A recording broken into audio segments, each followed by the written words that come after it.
21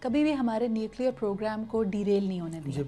unfortunately جب ہم اپنے اکنامک پالیسیز کی بات کرتے ہیں اس میں ہم نے کافی ایڈہاکزم دیکھی. اس میں کچھ پالیسیز بنتی تھیں, اس پہ عمل ہوا نہیں ہوا, ان کو ریوائنڈ کر دیا گیا, ریورس کر دیا گیا. So all these things have made us a little ad hoc in our approach. آپ نے بات بہت اچھی کی کہ ہم بہت سارے پروڈکٹس میں, بہت ساری کراپس میں ورلڈ پروڈیوسر رینکنگ میں آتے ہیں, لیکن how do we translate that into market access, جس پہ آپ لوگ بھی کام کر رہے ہیں. اور مجھے پتا ہے کہ ابھی یورپین یونین سے ایک بہت اچھا معاہدہ ہوا ہے, اس کے بارے میں کچھ ہمیں بتائیے. پہلی چیز تو یہ ہے کہ یہ بالکل صحیح ہے, consistent policy is the essence. وہ تو مسٹ ہے کسی بھی اکنامک ترقی کے لیے, گروتھ کے لیے. اور وہ ہمارے یہاں کیونکہ بار بار جمہوریت کو ڈیریل کر دیا جاتا ہے, نئے ڈکٹیٹرز آتے ہیں, ادارے تباہ کر دیے جاتے ہیں, شخصیات سامنے آتی ہیں, انسٹیٹیوشن بیک ڈراپ میں چلے جاتے ہیں, اور اس سے بہت نقصان پہنچا ہے ہماری پالیسی. ایون پولیٹیکل پارٹیز نے بھی, ویسے ہماری آئی پی پی کی پالیسی ورلڈ بیسٹ تھی جو بینظیر صاحبہ نے انٹروڈیوس کرائی تھی, اور 20,000 میگا واٹ کے اس وقت ہمارے پاس ایگریمنٹ سائن کیے ہوئے تھے جس کو وہ امپلیمنٹ کرنا چاہتے تھے. لیکن اس کے بعد والی گورنمنٹ آئی, انہوں نے اسکریپ کر دیا کہ اٹ از آل گاربیج, اور پھر وہ زیرو سے اسٹارٹ کیا. تو یہ ایک بہت بڑا المیہ رہا ہے. I agree with you. دوسرا سوال جو آپ نے کیا, کیا تھا سوال آپ کا؟ ہم نے کہا کہ پروڈکشن تو ہماری بہت زبردست ہے, لیکن اس کو ہم کیسے میچ کریں مارکیٹ ایکسیس سے, کیونکہ جب ہم ویسٹرن پاس کی طرف دیکھتے ہیں تو وہ ہمیں ایڈ تو دینا چاہتے ہیں لیکن ٹریڈ ایکسیس نہیں دیتے. دیکھیں, اس بار حکومت نے ٹریڈ ناٹ ایڈ کا سلوگن انہوں نے یہ پیش کیا ہے, اور اس کی بنیاد پہ ہم نے کام شروع کرا. اور آپ نے دیکھا کہ یورپین یونین نے ہم کو 75 آئٹمس پہ duty free market access to EU دیا, جس میں 65 آئٹمس ہمارے ٹیکسٹائل کے ہیں. اس کے بعد آپ نے یہ دیکھا کہ ہم نے چائنا کے ساتھ فری ٹریڈ کر لیا. حالانکہ اتنا بڑا ورلڈ فیکٹری کہا جاتا ہے کہ ہمیں ڈر تھا کہ ہماری صنعتیں بند ہو جائیں گی, پینسل بھی آ جائے گا, ربڑ بھی آ جائیں گے. اور ماشاءاللہ دیکھا آپ نے کہ ہماری صنعت بھی چل رہی ہے, بلکہ آپ جو چیزیں ہم ان سے لیتے تھے وہ یان کے لیے چائنا از بیگنگ 1000 کنٹینر ہمیں دے دیں, اور ہمارے پاس نہیں ہے. تو نیشز بنتی ہیں. اس کے بعد پھر آپ نے یہ دیکھا کہ ہم نے انڈیا کے ساتھ جو اپنا آزادانہ تجارت کے لیے ہم آگے بڑھے ہیں. ہم نے نیگیٹو لسٹ 1235 آئٹم سے رکھی, باقی سب کھول دیے ہیں. انہوں نے بھی NTBs کو ختم کرا جو پاکستان کے خلاف. تو ہم اس طرح ریجنل ٹریڈ پہ ہمارا بڑا فوکس ہے. سینٹرل ایشین کنٹری کے ساتھ کام ہو رہے ہیں. آج ہی صدر پاکستان دوشنبے گئے, مجھے جانا تھا لیکن پولینڈ کے ایمبیسڈر آ رہے ہیں 27 کو, میں نے ریسیپشن رکھا ہے تو میں نہیں جا سکا.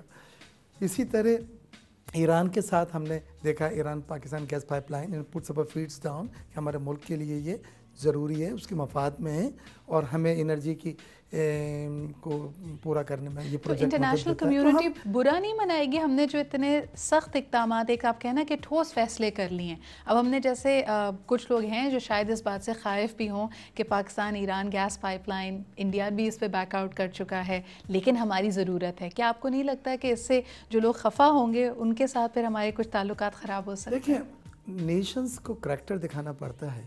ایران کے بارے میں آپ کو بتلاؤں کہ جتنا اس کو سینکشنز اور جتنا اس کو انڈر پریشر رکھا, لیکن اس نے کریکٹر مینٹین رکھا, اور آج اس کی گروتھ, اس کے ہر کچھ, اس کے ہر آدمی کا مورل زیادہ پہلے سے اسٹرانگ ہے.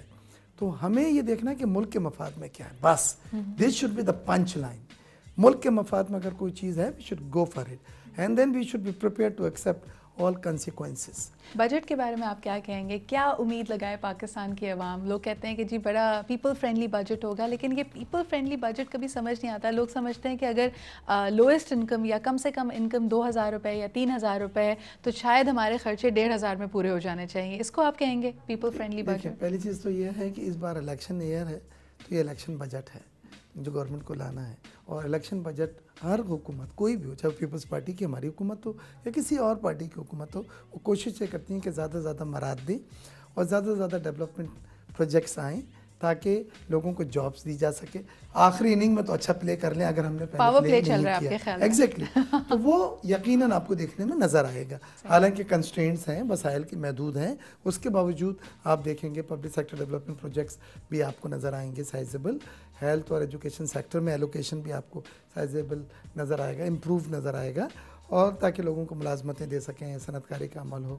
تو یہ تمام چیز, اور بے نظیر انکم سپورٹ پروگرام کو بھی ایکسٹینڈڈ کرنے کا پروگرام ہے، جس میں ہم نے دیکھا کہ ابھی تک ہی اگر ہم پچھلے کچھ ماہ کی بات کرتے ہیں تو تقریباً 35 لاکھ خاندانوں نے اس سے فائدہ اٹھایا ہے. 4 سال میں 60 لاکھ خاندان جی اور 138 بلین روپیز کا ڈسبرسمنٹ ہوا ہے. اور یہ وہ پروگرام ہے جس کو ورلڈ اوور سراہا گیا ہے اس کی ٹرانسپیرنسیز پوائنٹ آف ویو سے کہ یہ پیسے مستحق جو لوگ ہیں انہیں کو جا رہے ہیں. Absolutely. On that note Baig صاحب ایک چھوٹے سے بریک کی طرف چلتے ہیں. بریک سے واپس آئیں گے تو جانیں گے آپ کا اپنا یہ جو سفر رہا ہے پروفیشنل لائف کا کہاں سے شروع ہوا, اس میں کیا کیا مراحل آئے, جو تکلیفیں آتی ہیں جس سے اکثر لوگ گھبرا جاتے ہیں, آپ نے ان کا کیسے ڈٹ کے مقابلہ کیا.